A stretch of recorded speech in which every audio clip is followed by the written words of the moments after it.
Hey there, this is Matt. Thanks for checking out my Let's Play World of Horror series, and as you can see, we're about to head into the last mystery. There's one more section of the game after this, but we're in the home stretch. So let's check out Horrible History of Household Hell. There are many old mansions around this town. OOO Manor is one of them, supposedly haunted by the family of four who disappeared without a trace one summer. But is it the only tragic event that took place there? So the side quest for this mission, and we're back to the standard mission format where we can go around the city, check out whatever location we want to, go to shops if we want to. We're in better shape with Doom than I thought previously. We're in the last mystery, and we're at 63%, which I think is completely doable. Before we do anything else, I'm gonna hit up the pharmacy and just see what they have available. Okay, so this item that we picked up in the last mystery, Black Hair, combines with the sewing kit, and we can buy a sewing kit, so let's go ahead and do that.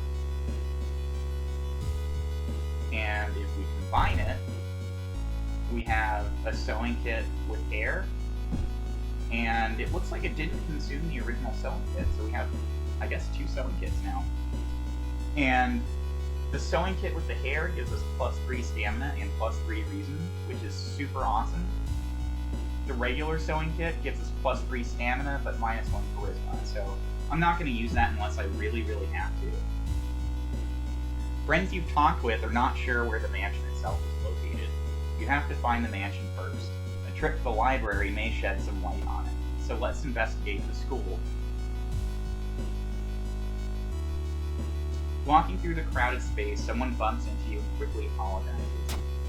Perception check success. They stole your wallet. You quickly grab their arm and they drop it before disappearing in the crowd. So if we had failed that check, we would have lost 2 funds, I think it is. But because we succeeded, we got a few more experience points. The building was supposed to be somewhere near the cliffs. You copy the mansion's photo from the newspaper and prepare to leave. So now we're going to check out downtown. Stop right there, you hear a voice coming from behind you. You won't destroy my life's work. So we're in a fight with the obsessed man, and he has 16 hit points. Which, yeah, we're not going to be able to take him down in one sequence, but at least we're only going to end up taking 1 hit, which isn't too bad. And we have that nice sewing kit in case we need to heal, but also we have the option of resting at home, which I'm going to go ahead and do because our Doom counter isn't that bad yet. And because of the random event that we got last time, normally you get +3 stamina and reason, but this time we only get +2. And as normal, we still get the standard +3 Doom penalty. Comparing different mansions with the sketch, you finally find the one. There's only one problem. You'll need a strong rope to enter the mansion through the high window. So let's check out the seaside, and we're going to get another random event before we can actually go into the mansion itself. And we've got the cliffside ritual. Ocean is hungry. You're stalked by a person with a knife. They look incredibly sad. It wants me, but I'm afraid I'm too much of a coward to do it myself. Can you help me? And because we don't have the fast hands perk, the only options are to talk them out of it or let them kill themselves. Obviously I'm going to try and talk them out of it. And our charisma check was successful. After a long conversation, they hand you the knife and thank you. So we managed to save them. We have this ritual dagger now, which we're not going to use. Depending on which character you're playing as, this can potentially be a really good weapon. But because it's based on knowledge, and our knowledge is our lowest stat by far, I'm going to go ahead and just trade it in. You make it through the window. This is the abandoned mansion your friends have talked about. Let's explore it. So I guess we actually have one more random event before we can get into the mansion proper. We're at the tower window. The round window of the Crooked Manor Tower is calling you. You feel your strength drain away as you stare at the bright light. We can either fight this feeling or get lost in the light. And I'm just going to take a quick look at my status. Okay, yeah, we haven't picked up any mystery injuries or anything. But I'm going to choose the option to get lost in the light. The blinding light is growing larger and larger. To your shock, you can't feel the ground under your feet. Prepare yourself for whatever's coming, and we actually gain a reason. I would have thought that would make us lose reason, but let's see, where are you? Lost in time and space, you drift in nothingness until something pulls you towards the light. We are in the boreal expanse. The temperature abruptly drops, and you shudder in the icy cold. You find yourself in the middle of a snowy wasteland. A sudden gust flings you to your knees. You inhale deeply, feeling your chest tighten and ache. Your fingers and ears are already numb and freezing. You have to move. So our options are move towards the pyramid, check the icy coast, or give up. Giving up doesn't sound like that great of an option. Let's take a look at the pyramid. Strength check successful. The frozen guard corpse is standing on eternal guard duty. Find you worthy. The usurper king kindly decides to share his forbidden knowledge with you. So that gives us plus 30 experience, which is pretty great, but it also cost us 3 reason, which is not so great. Thankfully, though, that was enough for us to level up. And the perks we have available this time are running shoes, which, like I mentioned in the earlier video, are useless because they let you run from combat with a small reduce penalty, but because we went with the spider old gun, we can't run from combat anyway. Art knowledge gives you plus 1 perception, and hot bath improves your resting at home. Let's go with art knowledge. I don't think this one is really going to matter too much, and as always, I'm going to boost our dexterity. And as you can see, we're no longer in the city view, we're in the mansion. So all we can do at this point is explore these rooms. They're completely random. All you can really do is click through until you get to the end. And sometimes that'll happen sooner, sometimes that'll happen later. And just a heads up, this event is going to have a jump scare, so if you got your volume turned up, you might want to turn it down a little bit. This is the seamstress story. There's a local legend about a heartbroken seamstress. One stormy night, she broke into a local inn and stitched the unsuspecting guests together. Her final gruesome artwork. But that's just a legend, right? So we have 2 options. We can rifle through the cupboard, or we can check out the sewing machine. I'm going to check out the sewing machine, and as soon as I do that, just another heads up, jump scare, so get ready. Alright, jump scare is over. Perception check was successful. On the sewing machine, you spot a strange engraving. When you get closer to investigate, your mind is flooded with forbidden knowledge. You leave the room quickly, and we gain the spell. Our spell is Multiply Wound. Deals damage to an enemy, which increases the lower your stamina is, but it also costs 2 stamina. Let's keep exploring the mansion. This must be the place where the key is. You enter the art classroom. It's a mansion with an art classroom, okay? The room is cluttered with half-finished sculptures and bizarre masks hanging on the wall. One sculpture strikes you as eerily realistic, so we can check out the sculpture or we can check out the masks. The sculpture's making me kind of nervous, so let's take a look at the masks.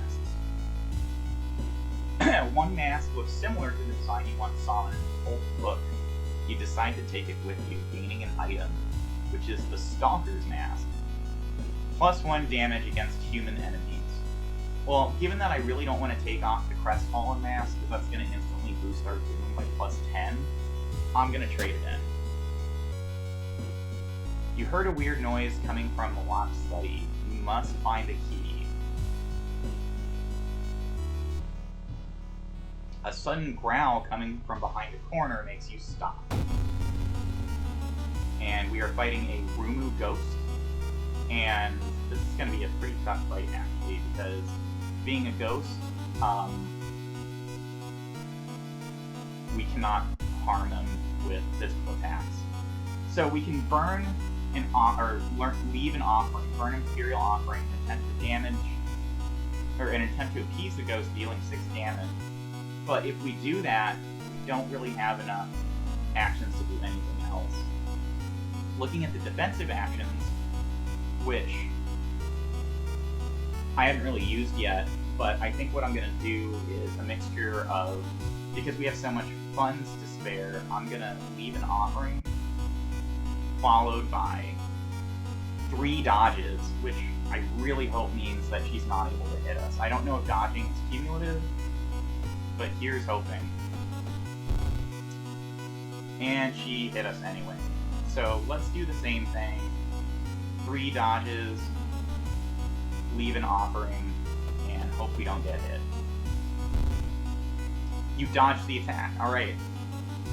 Same thing again. Dodge, dodge, dodge. Leave offering. Dodge the attack.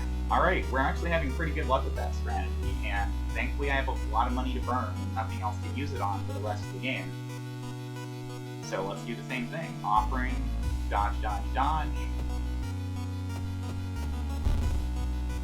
And we did not manage to successfully dodge this time. But fortunately, she's not even going to have the opportunity to hit us, because after this next attack, she is going down. That was a rough fight, though. I'm going to go ahead and use the Sewing Kit with Care, which, if you recall, gives us +3 stamina and +3 reason, because we really kind of need that right now. And let's keep exploring. We gotta find that key. In the mirror, you catch a glimpse of something that shouldn't be there, +2 Doom. We actually might get a Doom game over, but I'm hoping we can make it through. Okay, so we're running into the Seamstress story again. Heads up, jump scare. It's the same one that you saw before. Turn down your volume if you want to, and let's hit it. We got another spell. Let's see what that is. Absorb deals 2 damage, gain 2 stamina, but it costs 4 reason.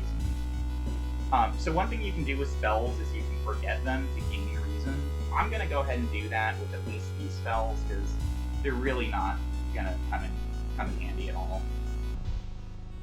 In the middle of a room, you see a man tied to a chair. You rush in to help. When you remove his gag, though, the man starts shouting curses and ancient prophecies.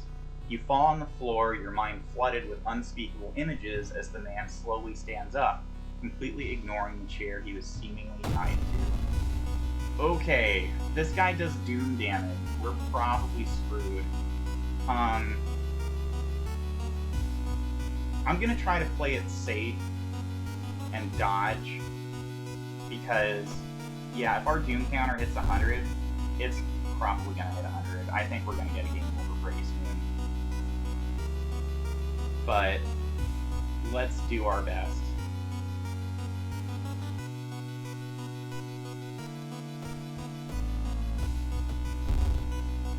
And actually, I made a really bad choice. I could have finished in one hit, or one round, but I didn't. Thankfully, though, we dodged the attack. And we got a curious statuette, +1 knowledge while held in inventory.